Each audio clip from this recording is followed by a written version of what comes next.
प्रधानमंत्री नरेंद्र मोदी पूर्वोत्तर के दौरे पर हैं।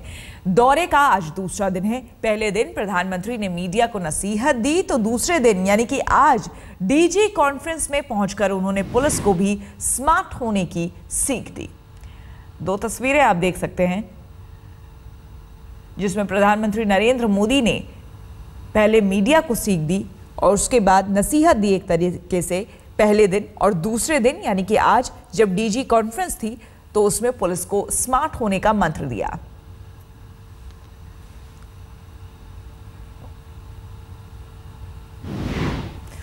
और बात आज की अगर करें तो प्रधानमंत्री नरेंद्र मोदी ने अब स्मार्ट पुलिस का मंत्र दिया है। जी हां, मौका था डीजी कॉन्फ्रेंस का जहां आला पुलिस अधिकारियों के बीच उन्होंने पुलिस की नई तस्वीर पेश की जो सतर्क हो, संवेदनशील हो, जिम्मेदार हो और टेक्नो सेवी भी हो।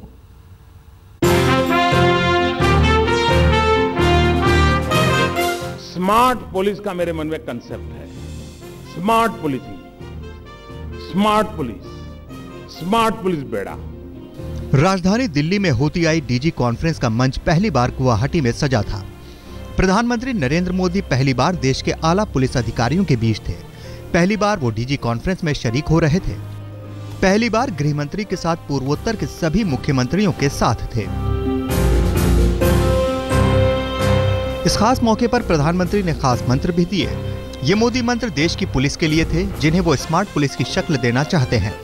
डीजी कॉन्फ्रेंस के मंच से प्रधानमंत्री ने बाकायदा देश की पुलिस को स्मार्ट के मायने बताए।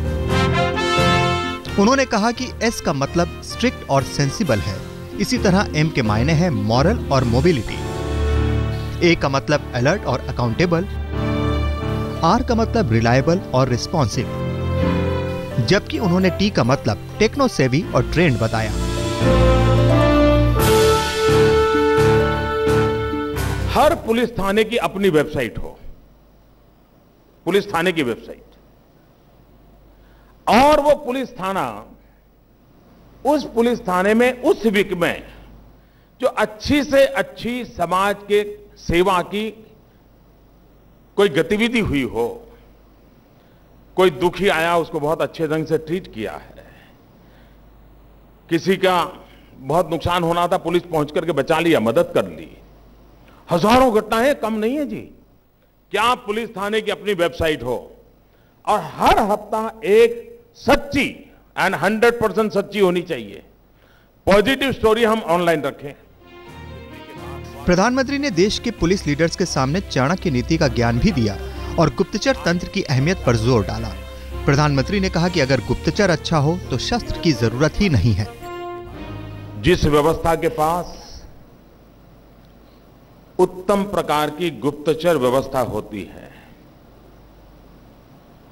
उस व्यवस्था को कभी भी न शस्त्रधारी की जरूरत पड़ती है न कभी शस्त्र की जरूरत पड़ती है और शस्त्र के उपयोग की तो कभी आवश्यकता ही नहीं रहती है। और इसलिए रक्षा के क्षेत्र में सुरक्षा के विषय पर सर्वाधिक महत्वपूर्ण कोई इकाई होती है तो वो होता है गुप्तचर तंत्र। पीएम मोदी ने पुलिस की दुखती रग को भी छुआ। उन्होंने कहा कि आजादी के बाद से अब तक 33,000 जवान शहीद हो चुके हैं।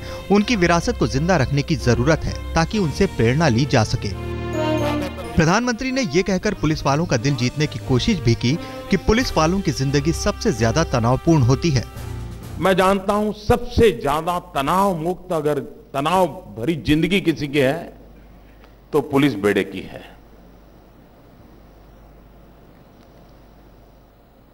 वो अपने जीवन को दांव पे लगाता है।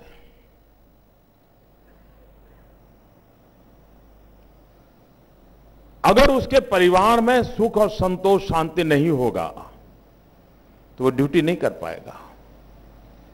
वो कितना ही त्यागी तपस्वी बलिदानी अफसर होगा तो भी परिवार की बेचैनी उसको बेचैन बनाती है। ये सरकार का और हम सबका दायित्व है कि हम पुलिस परिवार के वेलफेयर के लिए कोई सिस्टमैटिक व्यवस्थाएं विकसित कर सकते हैं क्या। डीजी कॉन्फ्रेंस के पहले दिन गृह मंत्री के भाषण से ऐसा लगा कि प्रधानमंत्री आतंकवाद पर जमकर बोलेंगे, लेकिन प्रधानमंत्री का तो अंदाज ही अलग है। इसलिए उनका भाषण खाकी वर्दी के सम्मान और शान पर ही फोकस रहा। जाहिर है कि ये डीजी कॉन्फ्रेंस परंपरा से हटकर थी और इसमें भी मोदी की छाप दिखी। प्रधानमंत्री ने पुलिस की छवि को लेकर भी चिंता जताई। उन्होंने कहा कि पुलिस की नेगेटिव बातें ही खबर बनती हैं। उन्होंने खराब छवि का ठीकरा फिल्मों पर भी फोड़ा। गुवाहाटी से मौसमी सिंह के साथ आज तक ब्यूरो। और न सिर्फ मंत्र दिया प्रधानमंत्री ने पुलिस वालों को, बल्कि भाषण देने के बाद प्रोटोकॉल तोड़कर पुलिस अधिकारियों के बीच पहुंच गए और पैदल चलते हुए अधिकारियों से मुलाकात की। जायजा लिया आज तक संवाददाता मौसमी सिंह ने। प्राइम मिनिस्टर का अंदाज हमेशा अलग होता है। परंपरा से हट के प्रधानमंत्री चीज़ें नए तौर पे करना चाहते हैं। अभी प्रधानमंत्री जो है पहली बार तमाम डीजी से इनफॉर्मली मिलने जा रहे हैं और उसके बाद 7 राज्यों के मुख्यमंत्री से भी वो इनफॉर्मली मिलेंगे। ये पहली बार है कि एक डीजी कॉन्फ्रेंस में राज्यों के मुख्यमंत्री को बुलाया गया है। 7 राज्यों के मुख्यमंत्री जो है साथ में प्रधानमंत्री के स्टेज पे बैठे हुए थे और अब देख रहे हैं कि प्रधानमंत्री का जो काफिला है वो जा रहा है। प्रधानमंत्री खुद पैदल चल के जा रहे हैं। उनकी गाड़ी में वो नहीं बैठे, थोड़ी ही दूर था, प्रोटोकॉल से हट के वो पैदल जो है यहाँ से उस बिल्डिंग में गए हैं जहाँ पे अब वो तमाम डीजीज से मिलेंगे और उसके बाद मुख्य राज्यों के मुख्यमंत्री से मिलेंगे और नॉर्थ ईस्ट पर जो चर्चा होने वाली है, जो सेशन होने वाला है, उसमें भी शिरकत करेंगे। जाहिर तौर पे इस डीजी कॉन्फ्रेंस में प्रधानमंत्री की नए अंदाज की छाप साफ दिखी। कैमरा पर्सन पिनाकी सेन के साथ मौसमी सिंह, गुवाहाटी आज तक। प्रधानमंत्री नरेंद्र मोदी ने गुवाहाटी में बोलते हुए मीडिया को भी नसीहत दे डाली। मीडिया कर्मियों को नसीहत देते हुए प्रधानमंत्री ने क्या कहा, आइए सुनते हैं। पत्रकारिता कैसी हो, मक्खी जैसी हो कि मधुमक्खी जैसी? मक्खी क्या करती है? गंद पर बैठती है और गंद लेकर के कहीं कहीं छोड़ती रहती है। बहुत जल्दी कर रहे हैं आप लोग। वो गंद पर ही बैठती है, उसको वहीं मजा आती है, फिर उठ करके कहीं और वो गंद छोड़ देती है। मधुमक्खी है जो फूलों पर बैठती है और मध को बिखेरती रहती है। मक्खी सीधा आप पर हमला नहीं कर सकती है, कुछ नहीं कर सकती, लेकिन मधुमक्खी थोड़ा सा भी इधर उधर गए तो ऐसा चाटा मारती है और ऐसे नाक पर आकर के मारती है, 3 दिन तक बाहर नहीं निकल सकती। और इसलिए मैं कहता हूं पत्रकारिता मक्खी जैसी होनी चाहिए, मधुमक्खी जैसी होनी चाहिए। उसके बोझ में जी रहे हैं ना अपन। मधुमक्खी होनी चाहिए ताकि मक्खी गंध फैलाती है, मधुमक्खी मधु फैलाती है। फूलों पर बैठना और मधु परोसना, गंध पर बैठना और गंध बिखेरना वो रास्ता नहीं होता है। और देश और दुनिया को मधुमक्खी वाली जो पत्रकारिता है, उसने दुनिया को मधु भी दिया है और दुनिया को बर्बाद करने वालों को डंक भी दिया है, और वो कहीं के नहीं रहे, ये काम करके दिया। आज एक बहुत बड़ी चुनौती भी है और उस चुनौती को हमने स्वीकार करना होगा। आज से 50 साल पहले आपने कहीं पर भी शुद्ध घी की दुकान ऐसा बोर्ड देखा था क्या? नहीं। शुद्ध घी की दुकान देखा था क्या? नहीं देखा।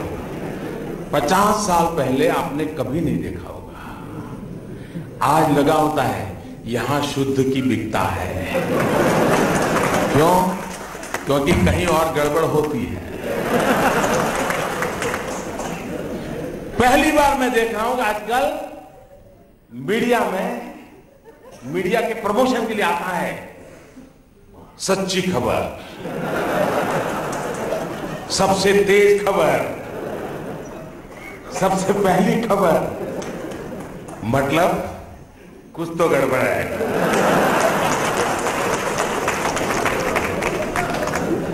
वरना 50 साल पहले कहां शुद्ध घी की दुकान लिखा हुआ होता। और इसलिए वाचकों के लिए भी एक बड़ी कसौटी है, और इसलिए अब अखबार पढ़ने से चलता नहीं है, बिटवीन द लाइन पढ़ना सीखना पड़ता है।